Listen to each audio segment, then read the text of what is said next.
అందరికీ నమస్కారం. మీ కొప్పురాముల తాత అసలు విషయంలోకి వెళ్దాం. ఏంటంటే రామన్నపేట మండలం వెల్లంకి గ్రామం. ఆ గ్రామంలో అశోక్ సార్ అని మరి ఆయన డాక్టరేట్ పొందిండట. మరి ఆ డాక్టరేట్ అంటే మరి అంత పెద్ద చదివిండట, పట్టా పొందిండట.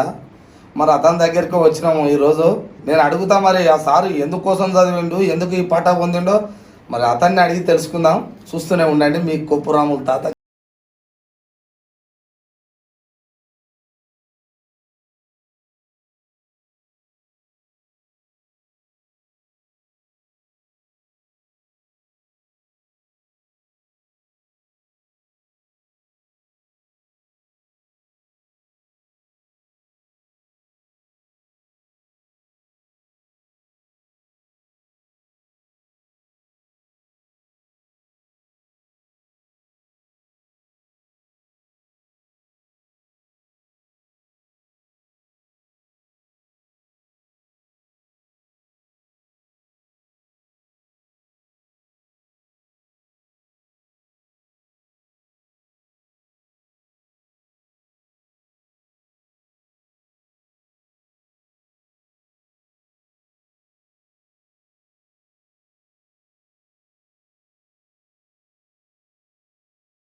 పూర్తిగా నీ గురించి తెలుసుకుందామని వచ్చినాం కదా.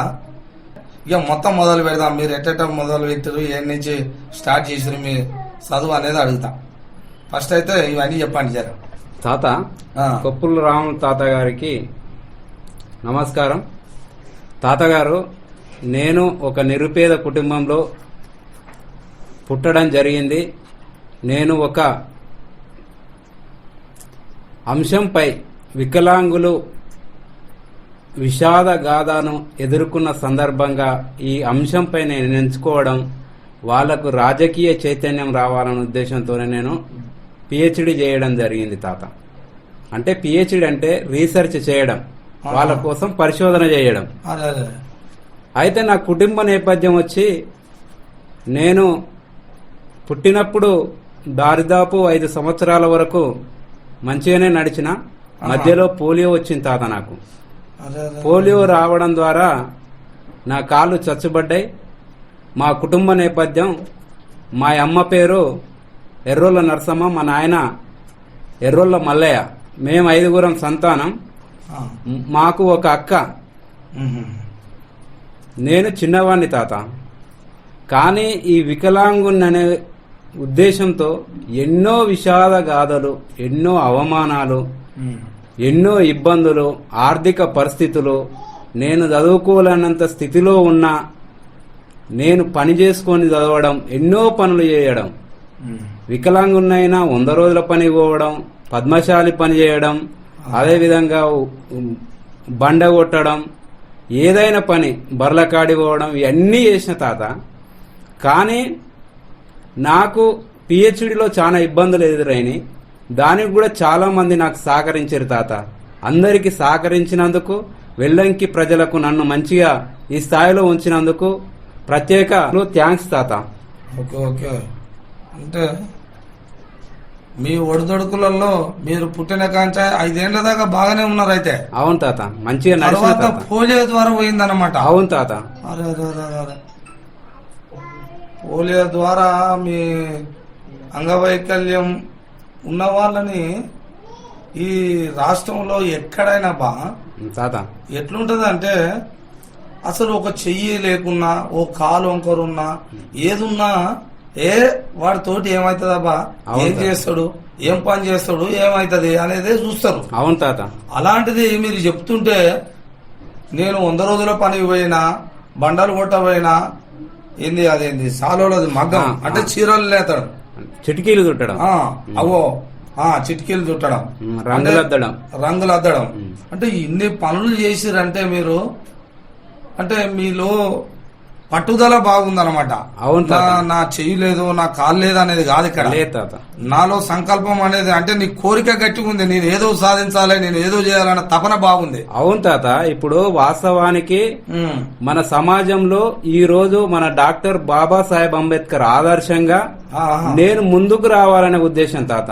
అది ఆయన ఈ రోజు రాజ్యాంగం రాయకపోయుండే ఎన్నో కులాలు, ఎన్నో వర్గాలు, అసలు ఎవరు ఏందనే పరిస్థితిలో ఉండేది. కానీ ఆయన రాజ్యాంగం రాయడం ద్వారానే ఇప్పుడు సమాన హక్కులు రావడం ద్వారానే అందరూ ఒక స్థాయిలో ఉండగలుగుతారు, ఏదైనా చేయగలుగుతారు, రాజకీయ రంగంలో కూడా రాణిస్తారు తాత. అందుకోసమే నేను కూడా వికలాంగులనంగానే చూడంగానే గుర్తింపు చేసే కులం ఇది. ఎప్పుడు సంధి రాజుల కాడి నుంచి మొదలు పెడితే దేవాని దేవతల సంధి కూడా ఈ కులం వికలాంగులు అనేది కంపల్సరీ ఉంది. ఇంకా కొన్ని రోజులకు కూడా పోలియో అనేది పోయినా గానీ, ప్రమాదములనే గానీ, ఎక్కడైనా ఏదో ఒకటి లోపం జరిగితే ఖచ్చితంగా వాళ్ళు వికలాంగులకు వస్తారు తాత. అందుకోసమే ఇది అంతరించే జాతి కాదు కాబట్టి దీనికి కూడా ప్రత్యేక రిజర్వేషన్లు ఉంటే ఇక్కడ కూడా కొట్లాడే అవకాశం ఉంటది. వాళ్ళ రాజకీయ అవసరాల కోసం, వాళ్ళ అవసరాల కోసం ఆర్థికంగా అభివృద్ధి చెందడానికి బాగుంటదనే ఉద్దేశంతోనే ఈ రీసెర్చ్ మొదలుపెట్టిన తాత.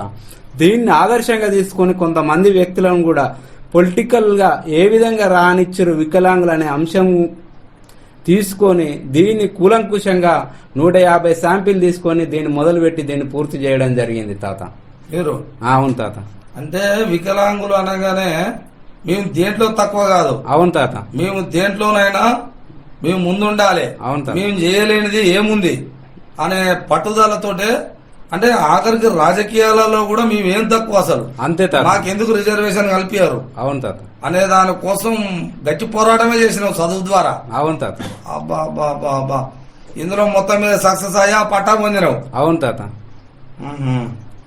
అదే విధంగా రాజకీయ రంగంలో కూడా నేను పనిచేసిన. తెలంగాణ ఉద్యమంలో మొదటి దశ ఉద్యమం కాకుండా దాన్ని స్ఫూర్తి తీసుకొని రెండో దప ఉద్యమంలో కేసీఆర్ గారి వెంట పాలమూరు యూనివర్సిటీకి ప్రెసిడెంట్ గా ఒక అధ్యక్షునిగా చేసిన తాత. ఆ రోజుల్లో కేసీఆర్ గారు ఎంపీగా గెలిచే సందర్భంలో కూడా నేనే ఇన్ఛార్జ్ చేసుకొని చేసిన.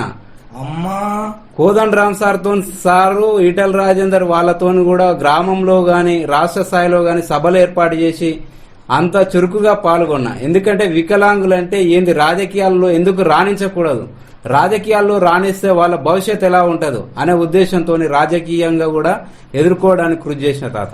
అందులో అంటే నువ్వు తెలంగాణ జోరు మూమెంట్ లో కూడా పాల్గొన్నావు, ఇన్ఛార్జ్ ఉన్నావు. అవును తాత. పెద్ద పోరాటమే ఉంది. అవును తాత. ఓ అమ్ము, నీ కథ పెద్దగానే ఉంది అయితే సారు. అప్పట్లో ఈ ఊళ్ళో అప్పుడు ఇన్ఛార్జ్ గా ఉన్న వేముల వీరేశం మరియు అదే విధంగా చెరుకు సుధాకర్ వాళ్ళతో కూడా కలిసి పనిచేసిన సందర్భాలు ఉన్నాయి తాత చాలా సార్లు. 10 సంవత్సరాలలో మీరు ఇంత పోరాటం చేసి తెలంగాణ ఉద్యమంలో మీరు గట్టిపోతే ఉంది, గట్టి పాత్ర పోషించరు. అవును తాత. కానీ ఇది నెరవేరలే తాత. రాజకీయ రిజర్వేషన్ వికలాంగుల కోసం అయితే కాలే. అవును తాత. మొత్తం మీద అటెండ్ చేసి అయితే పట్టా అయితే సాధించిన వికలాంగుల కోసం వాళ్ళ ఈ ప్రాథమిక అవసరాలు ఏందనేది గుర్తించి పలు సందర్భాల్లో ఎన్నికల మేనిఫెస్టోలకు మరియు అదే విధంగా ఈ పార్టీ అధ్యక్షులను కూడా కలవడం జరిగింది. వాళ్ళ హక్కులేంది, వాళ్ళ బాధలేంది, వాళ్ళ సాధలేంది ప్రతి ఒక్కటి వాళ్ళ దృష్టికి తీసుకుపోయిన తాత నేను. మరి ఇక్కడ ఈ నాయకులు పట్టించుకురా? మరి పట్టించుకురు అంటే పింఛన్ల కోసం ప్రాథమికంగా కొద్దిగా పట్టించుకురు. అంతే. పింఛన్ల కోసమే కాకుండా వికలాంగులకు కూడా ఖచ్చితంగా రాజకీయ అవసరాలు కావాలి. అందులో భాగంగా జాబ్ క్యాలెండర్ లో 3% నుంచి 4% ఇస్తానన్నారు. ఏ జాబులలో కూడా స్పష్టంగా దాని మెరిట్ ఏందో తీస్తలేరు, ఆ జాబులు కూడా ఇవ్వడం లేదు. వికలాంగులు ఏడున్నోళ్ళు ఆడనే ఊర్రు. వాళ్ళ యొక్క సమస్యలు తీర్చడానికి కొంతమంది రావాల్సిన అవసరం ఉండే గాని అందరు రాలేరు కదా తాత. అందరికి అంగవైకల్యంతో ఉన్నప్పుడు ఏం పోరాడతాం, ఏం చేస్తాం అనే ఉద్దేశంతో వాళ్ళు వెనుకబడి ఉంటారు. అందుకోసమే నాట్లాంటి వాళ్ళకి ఇంకా కొంతమంది సపోర్ట్ ఉంటే ఏ అంశం మీదనైనా మనం కొట్లాడటానికి వాళ్ళ అవసరాలను తీర్చడానికి ముందుంటాం తాత. మీరు తెలంగాణ ఉద్యమంలో ముందుండి మీరంతా పోరాటం చేసిన వాళ్ళు, మీరు అనుకుంటే ఏదైనా అవుతుంది. అవును తాత. కాకపోతే ఈ ప్రభుత్వాలు ఏర్పడ్డ తర్వాత కూడా మీకు ఇంత అవకాశం కల్పించలే. అవును తాత. మరి ఇప్పుడు కొత్త ప్రభుత్వం వచ్చే మరి ఈ ప్రభుత్వంలో మరి ఏమైనా చేస్తుందా? మరి మీరు అనుకున్నట్టు మీరు తీసుకున్న మాట పెద్దది, ఇది మామూలు కాదు. అవును తాత. అంటే మేము అంగవైకల్యం ఉన్నాం, మమ్మల్ని తక్కువ చూపు చూడకుండా మేము కూడా రాజకీయాలలో మేము ఎందుకు పాల్గొనకూడదు అనే నిర్ణయం పెద్దది ఇది. మరి ఈ ప్రభుత్వం ఎటైతే చేస్తుందో మరి చూడాలా. మరి ఈ ప్రభుత్వం అన్న మీకు నిర్ణయం తీసుకొని, ఈ ప్రభుత్వం వాస్తవానికి ఒక నిర్ణయం తీసుకోవాలి. అది జయపాల్ రెడ్డి అనే వ్యక్తినే ఒక ఉత్తమ పార్లమెంటేరియన్ గా ఏర్పాటు చేసి ఆయన ఒక పెట్రోలియం శాఖ మంత్రి నీతి నిజాయితీగా పనిచేసిండు. ఆయన కూడా వికలాంగుడే తాత. ఆయన కూడా రానిచ్చిండు రాజకీయ రంగంలో. ఈ టిఆర్ఎస్ ప్రభుత్వంలో ఇప్పుడు చూసినట్లయితే భూపాల్ రెడ్డికి ఎమ్మెల్యే టికెట్ ఇచ్చారు, ఆయన కూడా ఒక చేయలేదు, అయినా గానీ రాణించగలిగిండు. ఆ విధంగా వికలాంగులకు కూడా రాజకీయ చైతన్యం, టికెట్లు ఇచ్చి మరియు అండదండలుగా ఉంటే ఆ నాలెడ్జ్ కూడా సమాజానికి ఎక్కరొస్తుంది తాత. మరి అంటే నేను ఒక చిన్న డౌట్ సారు, నాకు అంత పెద్దగా తెలియకుండా నేను ఏం అడుగుతున్నా అంటే తాత, ఇప్పుడు ఆయన పేరు అది కంచర్ల భూపాల్ రెడ్డి, అంటే ఆయనకు ఒక చెయ్యి లేకున్నా గానీ మరి ఎమ్మెల్యేగా టికెట్ అంటే రాజకీయంలో పొందారు. అవును తాత, మంచిదే, అవకాశం ఆయనకి ఇచ్చారు. మరి ఈ అంగవైకల్యం ఉన్నోళ్లకు ఈ బీసీలు కావచ్చు, ఎస్సీలు కావచ్చు, ఎస్టీలు కావచ్చు, మరి వీళ్ళకు అవకాశాలు ఇస్తారటవా? ఇస్తారానంటే ఇప్పుడు మాకు రాజకీయ అవసరాలు రావాలంటే పార్లమెంట్ లో వికలాంగులకు ఖచ్చితంగా రాజకీయ అవసరాల కోసం 1% 2% రిజర్వేషన్లు ఖచ్చితంగా మాకు ఏర్పాటు చేయాలి. అది ప్రాథమిక డిమాండ్ తాత. ఒక వ్యక్తి రాజకీయాల్లో రాణించాలంటే మాకు రిజర్వేషన్లు రావాలి. ఇప్పుడు ఎస్సీ రిజర్వేషన్లు అంబేద్కర్ గారు పెట్టడం జరిగింది. ఎస్సీ ఎస్టీలకు ప్రత్యేక నియోజకవర్గాలు పెట్టడం ద్వారానే ఈ రోజు పోటీ చేయగలుగుతారు. లేకపోతే ఆ స్థానాలలో ఓసీలే ఉండేది తాత, ఇది నిజం. అందుకనే మాకు కూడా సపరేట్ రిజర్వేషన్ కావాలని మేము కోరుకుంటున్నాం తాతగారు. మీరు కోరుకుంటారు అంతే? కోరుకుంటారు. మా డిమాండ్ అది. ఖచ్చితంగా దానికోసం పోరాటం చేస్తాం, దానికోసం ఉద్యమిస్తాం. ఇది మీది. అంటే నేను అదే అడుగుతున్నా, వాళ్ళ దాంట్లో ఓ చెయ్యి ఉన్నా, కాలున్నా, లేకున్నా, ఆస్తులు, అంతస్తులు, రాజ్యం వాళ్ళదే, అంతా వాళ్ళదే కాబట్టి వాళ్ళకి కల్పించారు. మరి వాళ్ళని చూసి మీకు ఆదర్శం అనిపిస్తుంది. కానీ అదే పని మరి మీకు కూడా చేస్తే మంచిగానే ఉంటది, మీరు కోరుకునే డిమాండ్. కానీ మరి ఎక్కడ జరిగిందా రాష్ట్రంలో ఏమన్నా? ఇప్పటి వరకు జరగలే కాబట్టినే జరగాలని కోరుకుంటున్నా తాత. పార్లమెంట్ లో, అసెంబ్లీలో జరగాలి. డాక్టర్ విశారదన్ మాకు సీనియర్, అంటే ఆయన యొక్క అడుగుజాడలు, ఆయన యొక్క మాటల విధానంతోనే అట్లాంటి వాళ్ళకు కూడా మాట్లాడించాలనే ఉద్దేశం ఉంది తాత. ఎందుకనంటే అట్లాంటి వ్యక్తి ఈ రోజు దిశానిర్దేశం చేస్తే నలు దిక్కుల వ్యాపింపజేస్తాడు. అందుకోసమే మా సీనియర్ గా వారి యొక్క ఆదేశాలు, సూచనలు ఎప్పుడైనా నేను పాటించే వ్యక్తిగా వాళ్ళని కూడా సలహాలు, సూచనలు తీసుకోవాలనే ఉద్దేశంతో నేనున్న తాత. రాజకీయ రంగంలో అందరినీ, రాజకీయ పార్టీలను అందరినీ కలిసి దీన్ని నొప్పించడానికి నేను ఎల్లవేళలా కృషి చేస్తాను తాత. మంచి పోరాటం సార్ ఇది. నేను ఎందుకంటున్నా అంటే మీరు అది విశారదన్ సార్ అంటే అది నడిచింది ఆయన, పాదయాత్ర చేసిన ఆయన. అవును తాత. మరి ఆయన అదే బీసీలు, ఎస్సీలు, ఎస్టీలకు రాజ్యాధికారం కావాలి, రాజ్యం కోసం పాలిటిక్స్ లకు రావాలనేది గట్టి పాదయాత్ర చేసిండు ఆయన. 10,000 ఏమో నడిచిండు. ఫస్ట్ సైకిల్ యాత్ర పెట్టిండు, తర్వాత పాదయాత్ర పెట్టిండు. ఒక్కొక్క సమూహాన్ని పెంచుకుంటూ పోతుండు తాత. ఇప్పుడు మన తెలంగాణ ప్రాంతంలో చూస్తే కేసీఆర్ గారు 2001లో పార్టీ పెడితే అంచెలంచెలుగా ఎట్లా చేసిండో దీనికి కూడా అంచెలంచెలుగా ఎదిగే ప్లాన్ తయారు చేసుకుంటుండు. కావాల్సింటే ఆర్థిక ఇబ్బందులు ఎదురైనా గానీ ఒక సిస్టమేటిక్ గా నడిపించే వ్యక్తిగా అట్లాంటి వాళ్ళ ఆలోచనలు, విధి విధానాలు కూడా తీసుకొని నేను ముందుకెళ్దామని కోరుకుంటున్నా. 100% మీరు మంచిగా ముందుకెళ్ళాలి. అట్లాంటి వ్యక్తి ఆయన ఒక పోరాటం జరుగుతుంది కాబట్టి అందులో మరి మీరు సలహాలు తీసుకుంటారు అంటారు కాబట్టి సారు తప్పకుండా మీ కోరిక ఆ సార్ ఒక ప్రయాణం చేస్తుండ్రు కదా, అందులో మీరే ఆడైతే ఒక్కొక్కరు అందరూ ఇలాంటి ఎవరివైతే కోరికలు ఉన్నాయో మరి వాళ్ళందరూ ఒకటైతే ముందే ఉందని అనిపిస్తుంది నాకు. మీది దగ్గరలోనే ఉంది అనుకుంటున్నా రాజ్యం కూడా. అదే తాత, ఎందుకనంటే వాస్తవానికి పోలియో అయినా వేరే వ్యాధులు వచ్చినప్పుడు సమాజంలో అవగాహన ఉండదు. బీసీ, ఎస్సీ, ఎస్టీలకు, అవును, ఉన్నత వర్గాలకు అవగాహన ఉంటది. అందువల్ల అవగాహన ఉన్నోళ్ళు అంగవైకల్యానికి దూరంగా ఉంటారు. అవగాహన లేదు కాబట్టి మనం అంగవైకల్యానికి దగ్గరగా ఉన్నాం. ప్రభుత్వం పట్టించుకుంటే ఇట్లాంటి సమస్యలు ఉండవు. అందుకనే ప్రభుత్వం పట్టించుకోవాలి తాత. నంబర్ 1 గా ఇదైతే ప్రభుత్వం దృష్టికి తీసుకెళ్ళిన ప్రభుత్వం గుర్తించి కూడా మీరు ఏదైతే తీసుకురో ఈ అంశాన్ని అది సక్సెస్ చేస్తేనే మంచిగా ఉంటుందని, లేకపోతే లేని ఏడల మీరు పోరాటం గట్టిగా చేస్తారు. అవును తాత, చేయాల్సిందే, తప్పకుండా నెరవేరుతుంది. మీరు పోతున్న పోరాటమే నిలబడడం మీదనే ఉంటది ఆశ. అవును తాత, ఈ ప్రపంచంలోనే ఒక గొప్ప విశ్వవిద్యాలయం నుండి నేను డాక్టరేట్ పొందిన తాత. ఆ విశ్వవిద్యాలయం నుంచే రాజకీయ అరంగేట్రం వికలాంగుల కోసం నేను పోరాటం చేస్తా. మరొకసారి మా హాస్టల్ బిల్లుల కోసం కూడా నేను పోరాటం చేసి కొన్ని సమస్యలను పరిష్కరించడం జరిగింది తాత. సరే సార్, మరి మీరు ఈ రోజు ఇంత పెద్ద చదువు కారణము మీరు ఎక్కడి నుంచి చదువుకున్నారు, ఏంది అసలు, ఎక్కడ మొదలు పెట్టారు, ఇంత పెద్ద చదువు కారణం ఏంది అసలు? తాత, నేను ప్రాథమిక విద్య మైత్రి విద్యాలయం శిశు, అదే విధంగా ట్యూషన్ సంతోష్ విద్యాలయం, తర్వాత 1 నుంచి 5 వరకు ప్రాథమిక పాఠశాల, 6 నుంచి 10వ తరగతి ఉన్నత పాఠశాల వెల్లంకి, ఇక్కడనే తాత. ఇంటర్మీడియట్ వచ్చేసి రామన్నపేట. అంటే నేను సైకిల్ దొక్కుంటూ పోయేది. అయినా అప్పుడు సైకిల్ దొక్కుంటూ రామన్నపేటకు పోయేది. అప్పుడు ఆర్థిక ఇబ్బందులు ఉండడం వల్ల నేను పద్మశాలి పని చేసుకుంటూ చదువుకున్న తాత. తర్వాత గవర్నమెంట్ డిగ్రీ కాలేజీ బిఏ చేసిన తాత. ఇక్కడనే ట్విస్ట్, నేను వాస్తవానికి సైన్స్ గ్రూప్ కు పోవాలి. ఆర్థిక ఇబ్బందుల వల్ల ఇంటర్ లో ఎమ్మెల్టీ చేసి తర్వాత బిఏలకు పోయినా. నేను బిఎస్సికి పోవాలి వాస్తవానికి. నేను సైన్స్ పోవాలి, డబ్బులు లేక నేను బ్యాచిలర్ కి వచ్చేసిన, బిఏకి వచ్చిన. ఆర్థిక తర్వాత నెక్స్ట్ వచ్చేసి PG MA political science Mahabubnagar Osmania university బ్రాంచ్లనే చేసిన తాత, అది ఓయూలా. తర్వాత సామాజిక స్పృహ ఉండాలని, సామాజిక సేవాభావం ఉండాలనే ఉద్దేశంతో MSW master of social work, అంటే సామాజిక సేవ చేయాలనే ఉద్దేశంతో MSW పూర్తి చేసిన. PG college Secunderabad Osmania university. తర్వాత నల్గొండలో బీఈడీ చేసిన తాత.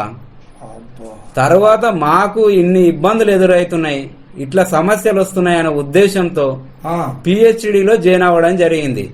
అదైనా ఒక ప్రత్యేక అంశం తీసుకోవాలి. మా సమస్యల గురించి వేరేటోళ్ళు వాళ్ళు మాట్లాడుతూ లేరు, రిప్రజెంటేషన్ ఇస్తోలు లేరు. ఆ ఉద్దేశంతోనే వికలాంగులకు ప్రత్యేక రాజకీయ అవసరాలు ఉండాలని political participation personal with disability A study of Telangana state అనే అంశంపై నేను పూర్తి స్థాయిలో పరిశోధన చేయడం జరిగింది. ఇందులో జయపాల్ రెడ్డి గారు మరియు భూపాల్ రెడ్డి గారు, ప్రొఫెసర్ నాగేశ్వరరావు గారు, ఇంకా కొంతమందిని తీసుకొని వాళ్ళని స్టడీ చేసి జెడ్పీటీసీ, ఎంపీటీసీ, సర్పంచులు 150 శాంపిల్ తీసుకొని ఈ బుక్ ను మొత్తం ఇదే బైబిల్ గా, ఇదే ఖురాన్ గా, ఇదే ఒక భగవద్గీతగా దీన్ని ఒక రీసెర్చ్ చేసి అందరికీ అందియడం జరిగింది. ఇదే రాజకీయ చైతన్యం అవసరం ఉంది తాత. అట్లా తాత, మొత్తం మీద పట్టు మాత్రం వదలలే తాత. నల్లగొండ కాంచి ఎక్కడ ఎల్లంకిల మొదలు పెడితే రామన్నపేట, నల్లగొండ, మహబూబ్ నగర్ యూనివర్సిటీ, ఇదంతా ఓ దాకా చేరినావు కానీ ఎక్కడ కూడా నేను అంగవైకల్యం ఉంది నేను అనేది వెనక తగ్గలే తాత.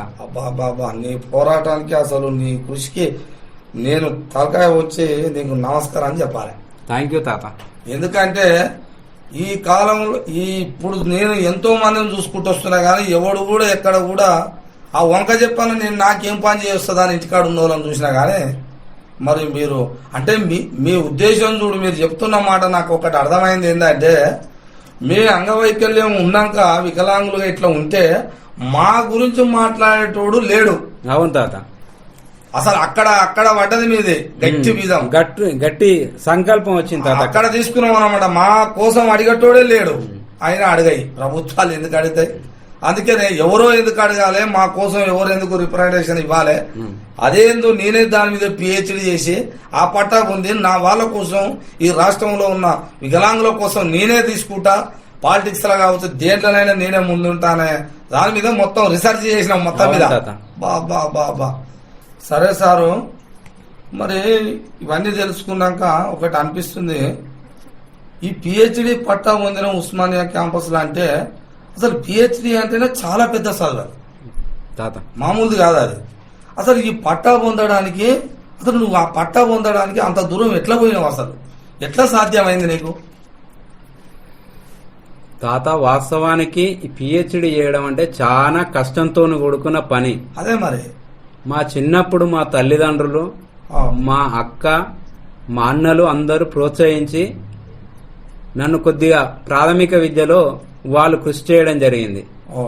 అదేవిధంగా మాధ్యమిక విద్యకు వచ్చినప్పుడు నేను పని చేసుకుంటూ బిఏ వరకు చదువుకున్న తాత. ఇంటర్ నుంచి బిఏ మాధ్యమిక విద్య అంటే. ఇంకా పీజీ వచ్చే వరకు మామూలుగా ఇంకా అక్కడ హాస్టల్ వసతులు అవన్నీ ఉండే అట్లా చదువుకున్నా. ఇంకా రీసెర్చ్ పిహెచ్డి స్టార్ట్ చేసినప్పుడు చాలా ఇబ్బందులు ఎదుర్కొన్న తాత. ఎందుకనంటే ఓ పిహెచ్డి చేయాలంటే దానికి కావాల్సిన అవసరాలు, దానికి కావాల్సిన పద్ధతులు ప్రతి ఒక్కటి ఒక సిస్టమేటిక్ ఉండాలి తాత. ఆ సిస్టమేటిక్ ఉండడానికి ఫస్ట్ ఆఫ్ ఆల్ మా గురువైనటువంటి పీజీ కాలేజీలో మా గురువైనటువంటి బ్రహ్మానందం సారు బిఓఎస్ గా ఉండి, Benjamin sir, Brahmanandam sir interview చేసినప్పుడు ప్రతి ఒక్క క్వశ్చన్ కు నేను సెలెక్ట్ అయినప్పుడు అనర్గళంగా చెప్పడం జరిగింది. వాళ్ళు నా యొక్క టాలెంట్ ను చూసి మా బ్రహ్మానందం సారు, బెంజమిన్ సారు నాకు వెంటనే సీట్ ఇవ్వడం జరిగింది. ఆ సీటును సద్వినియోగం చేసుకోవడానికి ఎంతో కష్టపడి ఎంతో ఇబ్బందులు ఎదుర్కొని కూడా ఇది పట్టు వదలకుండా ఈ పిహెచ్డిని పూర్తి చేసిన తాత. ఇందుకు గాను మాకందరూ చాలా మంది సహకరించారు. అందులో భాగంగా మా మేనమామ కాసర్ల లింగం ఆర్థికంగా అప్పుడప్పుడు పీజీ స్థాయిలో ఉన్నప్పుడు వాళ్ళు సహకారం అందించేది. సందెల సుధాకర్, భువనగిరి మాజీ జెడ్పీటీసీ, మా అన్న, మా చిన్నమ్మ కొడుకు, వాళ్ళ ఫ్యామిలీ, మా ఫ్యామిలీ, అందరి ఫ్యామిలీలు కూడా మనల్ని ఆదుకోవడం జరిగింది తాత. ఉన్నత విద్యలో వాళ్ళు చేదోడు వాదోడు కావాలి. ఇక్కడ బీఈడికి వచ్చినప్పుడు కూరెల నరసింహాచారి, కూరెల విట్లాచార్య వాళ్ళే డబ్బులు పెట్టి చదివేయడం జరిగింది నాకు. ఇది మాత్రం వాళ్ళకే నేను రుణపడి ఉంటా తాత బీఈడి వరకు వచ్చినప్పుడు. ఎందుకంటే నీ పట్టదా నువ్వు చేస్తున్న ప్రయాణంలో వాళ్ళ సపోర్ట్ ఉంది కాబట్టి ఈ రోజు ఇంతటి కాకి వచ్చినావు. అవును తాత. కాబట్టి వాళ్ళందరి రుణం తెలుసుకోవాల్సిందే. ఇక్కడ ఇంకా పిహెచ్డి విషయానికి వస్తే నాకు ఫెలోషిప్ ఉన్నప్పటికీ నాకు మ్యారేజ్ కాగానే కాలు ఇరగడం జరిగింది. 2 times. ఉద్యమంలో ఒకసారి ఇరిగింది. మళ్ళా అంతకు ముందు వెంకటరెడ్డి మన మంత్రి ఉండగా, ఇప్పుడు జిల్లా మంత్రి, అప్పుడు దీక్ష చేసేటప్పుడు పోయినప్పుడు అప్పుడోసారి కాలు ఇరగడం జరిగింది. 2 times ఇరిగింది కాలు. అయితే మొన్న మ్యారేజ్ లో కూడా కాలు ఇరగడం జరిగింది. అందువల్ల పిహెచ్డిని కొద్దిగా నేను తొందరగా సబ్మిట్ చేయలేకపోయినా తాత. కొద్దిగా ఫెలోషిప్ వచ్చినప్పటికీ అది అక్కడక్కడ ఖర్చులకు దీని ఖర్చులకే అయిపోయింది. అయినా నేను మధ్యలో ఆపినందుకు దాతల సహకారం తీసుకున్నా. అందులో భాగంగా ఎడ్ల మహేందర్ రెడ్డి గారు, మా ఊరి సర్పంచ్, వారు పూర్తి సహకారం అందించారు. మన రావిటి మల్లికార్జున సిద్ధాంతి తాత వాళ్ళు కూడా పూర్తి సహకారం అందించారు. అదే విధంగా కూరెల నరసింహాచారి, ఎడ్ల నరేందర్ రెడ్డి, ఈడం శ్రీనివాసు టిఎంఆర్ హ్యాండ్లూమ్స్, తాటి Murali Lakshmi handlooms, Sandeep handlooms, Talapalli Satya Reddy, Mansudan Reddy, Thimmapuram Mahender Reddy, Maduri Prabhakar Rao, జినకల Prabhakar, James Jagadish, Devender అన్న, వీళ్ళందరూ సహకారం అందించారు తాత. సహకారం అందించారు. దానికి గాను నేను పని చేసినప్పుడు మాకు ముఖ్యంగా పద్మశాలి వర్క్ కాబట్టి ఒక తల్లి లాంటిది అది. ఎందుకనంటే పద్మశాలి నన్ను దగ్గరికి తీసుకురు తాత. అందులో భాగంగా కొంగర్ నిరంజను, గంజి రంగయ్య, వనం ఉపేందర్, మిర్యాల రాములు, కాటపత్తి నరసింహ, వనం లక్ష్మీనారాయణ, ముష్యం సైదులు, రుద్ర యాదగిరిని, వనం హరిప్రసాద్, నోముల లింగస్వామి, స్వయం కృషి ఆయనలు, వీళ్ళందరూ నాకు పని కల్పించి ఈ స్థాయిలో ఉంచినట్టు తాత. నీ శ్రమ మామూలు ఏం కాదు సార్ ఇది. అవును తాత. ఎంత మందిని ఆదుకుంచుకున్నావు నీకు. నీ చదువు మొదలైన కానించి ఇప్పటి వరకు అందరి సహకారం ఉంది. అయితే ఉంది తాత. అందరిది ఉంది కాబట్టి గీత దాకా వచ్చినావు. అవును తాత. ఈ పట్ట పొందినావు. అవును తాత. బా కానీ ఆ సహకరించిన వాళ్ళకు కూడా నా రాముల తాత ఛానల్ నుంచి నేను ప్రత్యేకంగా వాళ్ళందరికీ నమస్కారం తెలియజేస్తున్నా. తాత ఆ, మా వెల్లంకి గ్రామానికే ఆ, ఒక గొప్ప పేరు తెచ్చిన వ్యక్తి ఉహు, పద్మశ్రీ అవార్డు గ్రహీత కురెల విఠలాచార్య సార్ గారు ఆహా, నాకు నాకు దిశానిర్దేశం చేసి ఆర్థిక ఇబ్బందులున్నా గాని ఆ, ఆయన పూర్తి సహకరించింది తాత. అబ్బా, అబ్బా. ఆ సార్. పూర్తిగా విఠలాచార్య ఆహా, పద్మశ్రీ అవార్డు గ్రహీత ఆయన వాళ్ళు సహకరించారు. ఓకే. అదే విధంగా ప్రాథమిక ఉన్నత పాఠశాలకు సంబంధించి ఆ, తౌటం భిక్షపతి అనే తుమ్మలగూడెం మా గురువు మ్యాథ్స్ చెప్పేది. ఆ సార్ కూడా పూర్తిగా ఆర్థికంగా పూర్తి సపోర్ట్ ఉండు తాత ఆర్థికంగా. ఆ సార్ కూడా. అదే విధంగా నేను ఎమ్మెల్టీ చేసేటప్పుడు ఆహా, కూడా సూర్యనారాయణ సార్ అని ఉండే మాకు. ఆహాహా. అన్ని ఆయనే చెప్పేది సబ్జెక్టు. ఆ, ఆయన కూడా పూర్తి సహకారం అందించిండు. డిగ్రీకి వచ్చే వరకు వేణు సంకోజండి కవి ఆహా, గాయకుడు నల్లగొండ జిల్లాకే గొప్ప వ్యక్తి. ఆ, వారి నాకు పొలిటికల్ సైన్స్ మీద పూర్తి అవగాహన నేర్పించింది తాత. ఆహా. వారి సహకారం కూడా మాకెంతో ఉంది. అది- అంటే ఇక్కడ నల్లగొండ సార్ది వేరే వేణు సంకోజ్ సార్ది నల్గొండ. ఆహా, మంచి కవి, ఆ, దాశరథి పురస్కార అవార్డు గ్రహీత రాష్ట్ర ప్రభుత్వం తరపు నుంచి. అబ్బో. వారి సహకారం కూడా నాకుంది ఆర్థికంగా. ఓకే. ఇంకా నాకు సొంతంగా పీజీలా ఆ, తాత నేను ఎంఏ పొలిటికల్ సైన్స్ చేసేటప్పుడు ఆహా, బ్రహ్మానందం సార్ అనే వ్యక్తి ఆ, అంటే ఆ సారు మామూలు నాకు దేవుడు లాంటి వాడు. అబ్బో. ఎందుకనంటే ఆ మేడం కూడా మంజుల మేడం అని ఓకే. వాళ్ళ భార్య, ఆహా, వాళ్ళిద్దరు నాకు ఆర్థికంగానే గాని వాళ్ళ ఇంటి మనిషి లెక్క సొంతం అది. ఆ విధంగా చూసుకుంటాత నన్ను. ఉహుహు. అన్ని విషయాలు సార్ దగ్గరుండే చదివిపించేది.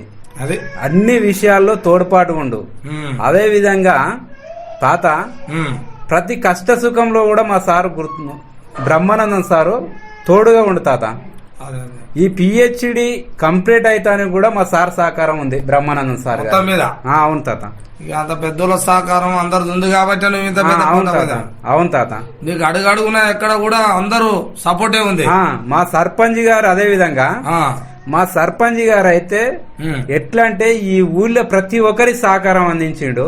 ఈ ఊరి- ఎట్లా మహేందర్ రెడ్డి అని ఆ, నాకు మాత్రం పూర్తి స్థాయిలో సహకరించిండు తాత. ఆహా, ఏ విషయంలోనైనా ఆ, నేను పొలిటికల్ గానైనా రాజకీయాల కూడా మా ఇద్దరి మధ్య ఏదైనా ఉన్నా గానీ అట్లాంటివి కూడా బేషరతులు లేకుండా ప్రతి అంశం మీద ఉమ్, నాకు పూర్తి సహకారం అందించిండు. ఆర్థిక ఇబ్బందులలో కూడా నాకు చేదోడుగా వాదోడుగా ఉండు తాత మహేందర్ రెడ్డి గారు. ఆహా, ఈ ఊరును కూడా ఉత్తమ అవార్డుగా తీసుకురావడం అంటే వారి ఆధ్వర్యంలో మంచి అభివృద్ధి జరిగింది. ఈ ఊరికి పేరు వచ్చిందంటే గ్రంథాలయము, ఈ సర్పంచ్ యొక్క పట్టుదల.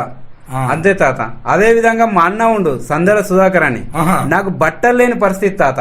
ఆ, బట్టలు ఇప్పించిండు, నాకేం కావాలని అన్ని సమకూర్చిండు. ఆహా, మా అన్న ప్రతిసారి మావోడు ఇబ్బందులు పడుతున్నాని బట్టలు మాత్రం చిన్నప్పటి సంది ఇప్పించిండు. బుక్స్ కావాల్సిన ఖర్చు కూడా ఆయన ఇచ్చేదా తాత. అదే అదే ఇక. ఉమ్. మీ అన్న సపోర్ట్ ఇక మా వాడు మంచిగా ఇది చదువుకుంటున్నంటే ఇక మంచి ఆలోచన ఉన్నోళ్ళే చేస్తారు ఆ పని. అవును తాత. మళ్ళా మా అక్క కూడా బొంబాయికి పోతే బొంబాయికి వెళ్ళి పెన్నులైనా బుక్స్ అయినా ప్రతి ఒక్కటి పంపించేది. ఉమ్, అట్లా మళ్ళా పత్రిక రంగంలో మాత్రం టీజీహెచ్ నాకు పూర్తి సహకారం అందించింది తాత. ఈ స్థాయిలో ఈ వార్త ఇంతగానం అదే అదే పబ్లిసిటీ అయిందంటే తలారి గణేష్ అనే వ్యక్తి ఆహా. నన్ను ఈ స్థాయిలో వార్తల ద్వారా ముందుకు తీసుకొచ్చిండు తాత. మీ లెక్క మీరు మన కొప్పు రాములు తాత ద్వారా ఏ విధంగా అదే. మన ఛానల్ ద్వారా నన్ను పరిచయం చేస్తుర్రు అదే విధంగా వాళ్ళు ముందు కూడా ముందు పేపర్ తీసుకుపోతానికి ఆ. సహకారం అందించిండు తాత. ఓకే. వాళ్ళందరూ కూడా ప్రత్యేకంగా అందరికీ నమస్కారం తెలియజేద్దాం. ఉమ్. మా రాముల తాత ఛానల్ నుంచి కూడా వాళ్ళకు నీకు సపోర్ట్ చేసిన నీ బాల్యం నుండి ఇప్పుడు పిహెచ్డి పట్టా పొందిన దాకా కూడా రేపు భవిష్యత్తులో కూడా మీ పోరాటానికి సపోర్ట్ చేస్తున్న ప్రతి ఒక్కరికి మా ఛానల్ నుంచి కొప్పు రాముల తాత ఛానల్ నుండి వాళ్ళకు ప్రత్యేకమైన నమస్కారాలు తెలియజేస్తున్నా. అందరికీ నమస్కారాలు తాత. ఈ ఛానల్ ద్వారా మీరు ఈ చేస్తున్న కార్యక్రమానికి మీకు హృదయపూర్వక నమస్కారం. నా ఫ్రెండ్షిప్ లెక్క నేను ఎక్కడ చదువుకున్నా గానీ నన్ను నేలనే చేయకుండా ఒక మిత్రునిగా ఫస్ట్ నుంచి 10th వరకు నా ఫ్రెండ్స్ మొత్తం నన్ను ఎప్పుడైనా ఇబ్బంది పెట్టలే, మంచిగా చూసుకోరు. నా ఫ్రెండ్స్ కూడా చాలా మంది నాకు మంచి చేదోడు వాదోడుగా ఊరు తాత. దానికి గాను మా క్లాస్మేట్ డాక్టర్ జడిగ వెంకటేశ్వర్లు, డాక్టర్ కుంట అంజనేయులు, తెమ్మిడి నాగరాజు, నందకిషోర్, కందాల శివ, నోముల గోపాల్, ఎడ్ల రామచంద్రారెడ్డి, ఆహా, తాటిపాముల స్వామిగౌడ్, బండ్ల కృష్ణ, ఎర్రోళ్ళ మహేష్, జినుక గోవర్ధన్, ఆహా, తరువాత నకరకంటి ఎల్లయ్య, నకరకంటి నితిన్, గూని రాజు, సండ్ల స్వామి, నాకు కొప్పు సంజీవ, నల్ల నరేందర్ మహారాజు, ఆహా. గాలే సార్, ఓకే ఓకే, వీళ్ళందరూ వేర్పుల సహకారం గాలే సార్, వీళ్ళందరూ సహకారం చేసిరు తాత. ఎందుకంటే అదే విధంగా నాకు పత్రికా రంగంలో పనిచేస్తున్నటువంటి టీజీహెచ్ తలారి గణేష్ కుడిభుజం లెక్క నా వార్తను ఎక్కడ ఉన్నా ఎప్పుడున్నా అందుబాటులో విధంగా ఉండే విధంగా ఒక వికలాంగుడు ఇంత ప్రయత్నం చేస్తున్నాడని పూర్తి సపోర్ట్ చేసిండు తాత. అబ్బా, అబ్బా, అబ్బా. నీకు ఇంత సపోర్ట్ చేసి ఈ రోజు ఇంత పెద్ద చదువుకు నీ పిహెచ్డి పట్టాకు ఇంతమంది సహకారం ఉందంటే మీరు చెప్తుంటేనే ఒక్కొక్క పేరు చెప్తుంటే ఎట్లా గుర్తు పెట్టుకున్నావు మొత్తం మీద. కానీ వీళ్ళందరికీ నేను విన్నందుకు, నాకు చెప్పినందుకు నేను కూడా విన్నా కాబట్టి మా రాముల తాత ఛానల్ నుంచి కూడా వాళ్ళందరికీ ఇంత సపోర్టు చేసినందుకు వాళ్ళకు కూడా ప్రత్యేకమైన నమస్కారాలు తెలియజేస్తాను. నన్ను ఈ విధంగా ఆదుకున్న వారికి ప్రత్యేక ధన్యవాదాలు. కొప్పుల రాముల తాత ఛానల్ నుంచి హృదయపూర్వక నమస్కారాలు సార్. మరి మొత్తానికైతే పట్టా పొందిరు, మీరు అనుకున్న పని దాకా నూక్త పేరు బండి లాక్క పేరు మొత్తం మీద అయితే గెలిపొందినట్టే ఇందులో. కానీ మరి ఇప్పుడు ప్రస్తుతానికి ఏం చేస్తున్నారు సార్ మరి మీరు? ఇప్పుడు ప్రస్తుతానికి తాత వికలాంగులకు ఖచ్చితంగా రాజకీయ అవసరాలకు ఖచ్చితంగా పార్లమెంట్లో అసెంబ్లీలో రిజర్వేషన్ చేయడానికి ప్రయత్నం చేయడానికి నేను పోరాటం చేస్తున్నా. దానికోసం ఉస్మానియా వేదికగా ఇంకా కార్యాచరణ మొదలు పెట్టవలసిన అవసరం ఉంది. ఆ మొదలు పెడతా. ఉద్యమాల్లో పాల్గొనటానికి ప్రతి ఒక్కరు సహకరించాలని కోరుకుంటా. ఎందుకనంటే ఈ రిజర్వేషన్ రావడం వల్ల ఇప్పుడు వికలాంగులు ఒక స్థాయిలో ఉండగలుగుతారు. ఎందుకంటే అన్ని రంగాల్లో తీసేయబడింది. మనిషిని మనిషిగా చూడని సమాజంలో ఇప్పుడు ఒక వికలాంగుడు అంటే గౌరవం రావాలంటే మాకు రిజర్వేషన్లు కావాల్సిన అవసరం ఎంతైనా ఉంది. రిజర్వేషన్లు వస్తే మేము ఏ పైనైనా చేయగలుగుతాం, ఆర్థిక ఇబ్బందులు లేకుండా చేయగలుగుతాం, మా యొక్క వికలాంగుల కోసం కొట్లాడగలుగుతాం. ఇప్పుడు మామూలుగా ఏదో కంటి చూపుతో ఏదో మామూలుగా చూచి చూడనట్టు అందనట్టు ఏదో సంక్షేమ పథకాలు కూడా మాకు అంత లేవు తాత. ఉదాహరణకు బండ్లు ఇచ్చిర్రు వికలాంగులకు, బండ్లు ఇస్తే పెట్రోల్ పోసుకోలేని పరిస్థితులు చాలా మంది, బండ్లు కూడా మూలగొడే పరిస్థితి ఉంది. ఇప్పుడు కొత్త టెక్నాలజీ వచ్చింది తాత, ఎలక్ట్రికల్ వాహనాలు వస్తున్నాయి. అట్లాంటివి కూడా మరి వికలాంగులకు ఇవ్వాలి. మరి ఎన్నో మీరు ప్రజల అవసరాలకు వచ్చే ప్రజల కోసం వచ్చే డబ్బులను ఏ దాంట్లో విలాసవంతమైన జీవితాలు గడపడానికి విలాసవంతమైన భవనాలు గడుపుకుంటానికి ఉంటున్నాయి. కానీ వికలాంగుల ప్రాథమిక అవసరాలు తీర్చలేకపోతున్నారు.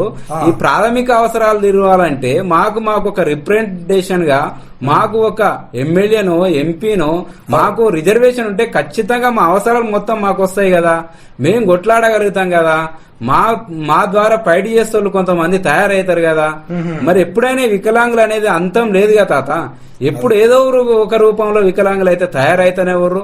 ఇప్పుడు ఏందనంటే వికలాంగులు పోలియో ద్వారానే కాదు, ఇప్పుడు మేనరికం ద్వారా అవుతారు. మామూలుగా ఇప్పుడు ఏందనంటే బండ్ల మీద పోయి అటు ఇటు యాక్సిడెంట్లు అయినా అట్లా కూడా వికలాంగులు అవుతారు. మేనరికంలో కూడా వికలాంగులు అవుతారు. మళ్ళా తర్వాత ఇప్పుడు కంపెనీలు పడ్డాయి తాత. కంపెనీల దానికి కూడా కెమికల్ ఎఫెక్ట్ వల్ల కూడా ఏదో ఒక ప్రాబ్లం వచ్చి వికలాంగుల కిందనే పడుతున్నారు. అట్లనే అవుతారు కదా. ఎంతో మంది వికలాంగులను చూస్తున్నాం. ఈ జాతి ఎట్లా అంతమయ్యే పరిస్థితి ఉంది తాత. ఎంత రీసెర్చ్ చేసినా వికలాంగులు అనేది ఈ ప్రపంచం అంతమైన దాకా అంతం కానే పరిస్థితే లేదు. ఇది మాత్రం నిజం తాత. వికలాంగుల విషాద గాథలు అనేవి ఎప్పుడూ ఉంటూనే ఉంటాయి. ఈ విషాద గాథలు అంటే మాకు ఖచ్చితంగా ఎమ్మెల్యేలు ఎంపీలు మరియు గ్రామ స్థాయిలో అక్కడక్కడ రిజర్వేషన్లు పెడితే అక్కడక్కడ పోటీ చేసే అవకాశం ఉంటది. అవన్నీ కల్పిస్తే బాగుంటది తాత. ఇప్పుడు వైన్స్ టెండర్లు వేసారు తాత. పోయినసారి వైన్స్ టెండర్లు వేస్తే రిజర్వేషన్లు పెట్టినన్నారు. వికలాంగులకు కూడా కొద్దిగా రిజర్వేషన్లు పెడితే బాగుంటది కదా, వాళ్ళు కూడా బాగుపడతారు కదా. ఏ దాంట్లో ఏ దానికి మనకు ఇప్పుడు పోలీస్ శాఖ ఉంది, వేరే శాఖ ఉంది, దాంట్లోకి ఎట్లాగా అర్హులం కదా. అర్హులున్న దాంట్లోకి అయితే పెట్టాలి కదా ప్రభుత్వం. ఆలోచన చేయవలసిన అవసరం ఉంటది కదా తాత. ఖచ్చితంగా అవసరం చేయాలి.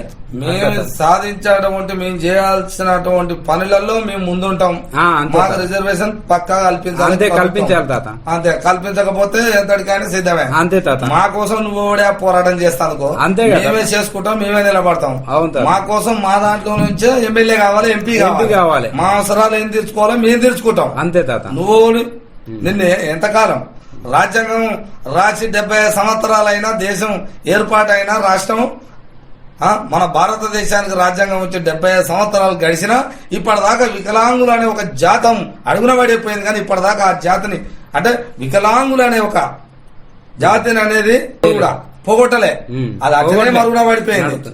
అందుకనే ఈ ప్రభుత్వాన్ని దేని మీదనే పోరాటం చేస్తాంటాం. నీ పోరాటం మొత్తం. అవును తాత. అప్పుడు చూసినట్టయితే ఇప్పుడు మనము మామూలుగా చదువుదాం తాత. ఇప్పుడు మనం హిందూ ధర్మ ప్రకారం పోదాం ఒక్క నిమిషం. అయితే అక్కడ కుమారస్వామి వినాయకుడు ఇద్దరు ఉంటారు. అవును. వినాయకుడు వికలాంగుడు మీరు ఆలోచన చేయండి. కుమారస్వామి కాదు, ఆయన నెమ్మల మీద అంతా తిరిగి వస్తుంటాడు. ఈయన వికలాంగుడే కాబట్టి తల్లిదండ్రులనే పూజ చేస్తాడు. దేవుళ్ళ కూడా ఉన్నారు వికలాంగులు లేరా తాత? మన తర్వాత పాండవులు కౌరవులు. కౌరవులు ఆయన వికలాంగుడే కదా, ఆయన కళ్ళు లేవు కదా తాత. అంటే ఇక్కడ దాకా కూడా నువ్వు చరిత్రలకు అంతే కదా తాత. చదువు పెద్దదే సారు, మొత్తం మీద పెద్ద పెద్ద అంశాలే అడుగుతున్నావు నువ్వు. అంటే పట్టు గట్టిగా పట్టావు కాబట్టి పట్ట పొందినావు. అంతే కదా సార్. అంతే కాదు, మీరు పక్కా మీరు అనుకున్న పని ఈ తెలంగాణ రాష్ట్రంలో మరి గవర్నమెంట్ ముందు పెట్టి పోరాటం ఉధృతంగా చేయండి. మా సపోర్ట్ కూడా ఎప్పుడు ఉంటది. నీవు అనుకున్న కోరిక నెరవేరుతుందని నేను కూడా తాత. ఒక్కటి సందర్భంగా నేను ఏమడుగుతున్నా అంటే, నేను వికలాంగులలో చైతన్యవంతుడు కావాలంటే ఒక వ్యక్తి ఇప్పుడు జైపాల్ రెడ్డి గారు తాత, ఆయన పెట్రోలియం శాఖ మంత్రి. అనిల్ అంబానీ, ముఖేష్ అంబానీ కూడా అపార్ట్మెంట్ ఇవ్వకుండా ఒక నీతి నిజాయితీగా పని చేస్తే వాళ్ళని నిలబెట్టారనే ఉద్దేశంతోనే శాఖ మార్చారు తాత. అంత నిజాయితీ ఉంటారు వికలాంగులు చేయదలుచుకుంటే. ఎందుకు మీరు ఇంకా కళ్ళు తెరుస్తలేరు వికలాంగుల పట్ల అని ప్రభుత్వాలను అడుగుతున్నా తాత నేను. తాత, ఈ ఛానల్ ద్వారా మరొక విన్నపం తాత ఏందనంటే, కొప్పు రాములు తాత ఛానల్ ద్వారా మరొక అప్పీల్ చేస్తున్న రాష్ట్ర ప్రభుత్వానికి, కేంద్ర ప్రభుత్వానికి, ముఖ్యంగా కేంద్రం గమనించాలి. వికలాంగులకు మొన్న పద్మశ్రీ అవార్డు కర్ణాటక నుంచి ఒక వ్యక్తికి ఇవ్వడం జరిగింది. అదే విధంగా రాజకీయ రంగంలో ఉత్తమ పార్లమెంటేరియట్ గా పనిచేసినటువంటి కేంద్ర మంత్రిగా సుదీర్ఘ అనుభవం ఉన్నటువంటి జైపాల్ రెడ్డిని కూడా భారతరత్నకి ఎంపిక చేయాలని నా డిమాండ్ తాత. నాగేశ్వరరావు అట్లాంటి వాళ్ళు కూడా వాళ్ళు చూపు మందగించిన అట్లాంటి గొప్ప వ్యక్తి కూడా పద్మశ్రీ లాంటి అవార్డు, పద్మ విభూషణ్ అట్లాంటి అవార్డు ఇవ్వాలి వికలాంగుల పక్షాన నేను డిమాండ్ చేస్తున్నా తాత. ఇది నాగేశ్వరరావు గారికి. నాగేశ్వరరావు 100% మీరు అనుకున్న కోరిక నెరవేరుతుందని ఈ రాముల తాత ఛానల్ నుంచి కూడా నేను కూడా కోరుకుంటున్నా. ఎల్లవేళ్ళ మా సపోర్ట్ ఉంటుందని తెలియజేస్తున్నా. ఓకే సారు తాత. మరి ఇక అమ్మ నాన్న పేరు అంటే చెప్పిన అయిపోయింది. మరి ఇక మీరు పెళ్లి ఎప్పుడు చేసుకోరు సారు? తాత, నేను 2001లో మ్యారేజ్ చేసుకున్నా, జనవరి 7 తారీఖు నాడు. మా అత్తగారు నేరడ, వర్కాల లక్ష్మమ్మ రాము యొక్క కూతురు శ్రావణితోని మ్యారేజ్ అయింది. మాకు ఒక పాప ఒక బాబు, ఇద్దరు పిల్లలు సార్. మేడం నమస్కారం. మరి మీ సారు ఇంత పెద్ద చదువు చదివింది కామా, మరి సార్కు సపోర్టు చదువుకుంటూ ఇంత పెద్ద చదువు చదివి పట్టా పొంది మరి వికలాంగుల కోసం నిరంతరం నేను పోరాటం చేస్తాను అంటున్నాడు. మరి దీంట్లో సార్ పోయి ఇట్లా చదువుకొని పోరాటం చేస్తా ఎంతటికైనా అంటున్నాడు కదా, మరి మీరు ఏమంటారు? దీనికి సపోర్ట్ ఉందా? ఎట్లా చేస్తావు నువ్వు అని ఏమన్నా ఇబ్బంది ఉంటది కదా, మరి అట్లా మీ కోరిక ఏంది? 100%. ఓకే, మొత్తం మీద మీ సపోర్ట్ ఉంది కాబట్టి సార్ ఇప్పటిదాకా నడుస్తా ఉండి ఇంకా అంటే మీ సపోర్ట్ ఉంటది ఎప్పుడు. Okay okay. మా చిన్న కుటుంబం తాత. మా నాయన పేరు ఎర్రల మల్లయ్య, నర్సమ్మ, నేను చిన్న కుమారుణ్ణి మా నాయనకు మా అమ్మకు. ఓకే. అయితే ఫస్ట్ నా పేరు అశోక్. అశోక్ అయితే తర్వాత మా భార్య పేరు శ్రావణి, తర్వాత మా బుజ్జి పేరు యశుశ్రీ, తర్వాత ఓకే అంటే ఓపీర్ కర్ణకుమార్. అదే విధంగా వీళ్ళ పేరు నాదే కలిసేటట్టు పేర్లు పెట్టుకోవడం జరిగింది. అందరివి ఇక మీ నలుగురు పేర్లు అలానే అశోక్ అన్న దాంట్లోనే వస్తాయి. అందులోనే ఉంది తాత. అయినా నువ్వు పట్టా పొందిన వాటినే పెద్ద పరిచయాలు ఉంది నాకు. ఇక పట్టలే ఉంది మరి వాళ్ళ మైండ్ వాళ్ళ దిమాగ్ అంతా పనిచేస్తారు. మరి ఇక చూసుకో, ఆయన పేరులోనే నలుగురు, ఇద్దరు పిల్లల పేర్లు, అలా భార్య పేరు, సార్ పేరు అంటే చూసుకో. ఇక అందరికి రాదు ఇది, అందరికి వస్తారు ఇట్లా. మా నాయన తాత, మా అమ్మ ఎర్రోళ్ళ మల్లయ్య, ఎర్రోళ్ళ నర్సమ్మ. అమ్మా అమ్మా నమస్కారం నాయనా, నమస్కారం నమస్కారం. మరి ఏంది నీ కొడుకు ఇంత పెద్ద చదువు చదివేండు, మరి బాగానే చదివిపించరు, పైసలు మంచిగానే పెట్టి చదివిపించరా? అదే అదే అదే మొత్తం మీద అయితే పెద్ద చదువు చదివిపించినావు. మరి ఓ సార్ది ఇంకా పెద్ద కోరికలు ఉన్నాయి. ఆయన సార్ లాంటి వాళ్ళు ఉంటారుగా, వికలాంగులు ఏమన్నా చిన్న చిన్న పొరపాటు అంటే బండ్ల మీద పోయినా, లేకపోతే పుట్టుకలు వచ్చినా, చేతులు కావచ్చు, కాళ్ళు కావచ్చు, గుడ్డోలు కావచ్చు, ఇట్లా ఉంటారుగా, వాళ్ళ కోసం నేను ఈ తెలంగాణ రాష్ట్రంలో పోరాటం చేస్తానంటుండు. మరి అట్లా పోరాటం చేస్తాంటే మీ అందరి సహకారం ఉంటుందా? అమ్మ తల్లిదండ్రులు కూడా గచ్చినవరు. మేడం అదే చెప్తుంది, సార్కు మంచి సపోర్ట్ ఉంది సార్ మీకు. అబ్బో ఏం కాదు, మంచిగా అమ్మ నాయన మీ భార్య సపోర్ట్ ఉంది కాబట్టి అందరు ఊర్లో కూడా పెద్దలు కొంతమంది పేరు చెప్పారు ఇల్లాక, వీళ్ళందరూ సపోర్ట్ ఉంది కాబట్టి నువ్వు ముందుకెళ్ళిపోతావు. మీరు అనుకున్నది 100% జరుగుతుంది సార్. Okay sir. ఓకే.